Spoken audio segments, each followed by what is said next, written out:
What's up, Bambinis? Ngayon ay magta-try tayong mag-withdraw sa AgriBaron. Click nyo lang yung ID ninyo at makikita natin na 49.91 yung coins na available natin at minimum of 50 coins para maka-withdraw. So try natin. At para magkaroon tayo ng 50 coins ay mag-harvest muna tayo ng mga crops natin at yung isang manok natin, mga quiz, para madagdagan yung coins na meron tayo at makapag-withdraw at umabot ng 50 coins. Pagkatapos natin i-harvest ay taniman natin ulit yung mga empty lands para may ma-harvest na naman tayo bukas. Then punta tayo sa bahay ng manok at i-click ito para mag-collect natin yung output materials na itlog at chicken feather. Sunod naman na i-click ang backpack para ibenta yung mga products na na-harvest natin. Sa wood ng corn at sa itlog ng manok tayo makakakuha ng coins kapag ibinenta natin ito. Para naman sa ibang mga produkto, go to processing plant lang tayo. Click natin yan at lalabas ng ear of wheat, fruit ng corn at chicken feathers ay nako-convert into diamond.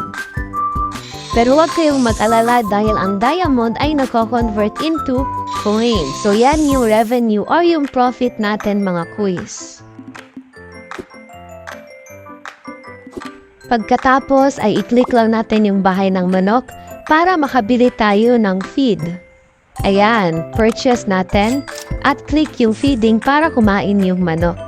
Para naman sa level 2 land natin ay pumunta tayo sa store at bumili ng corn seed.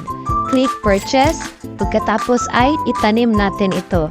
And harvest time 24 hours, balikan natin bukas.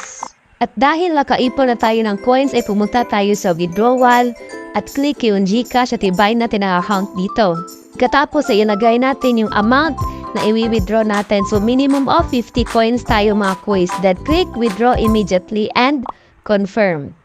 Then wait lang natin, mga quiz, na ma-reflect sa account ng GCash natin. Kaya balik muna tayo sa farm at tingin-tingin lang.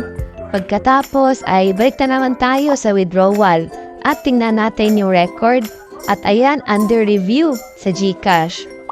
Then balikan ulit natin. At ayan, sumakses tayo sa withdrawal, mga quiz.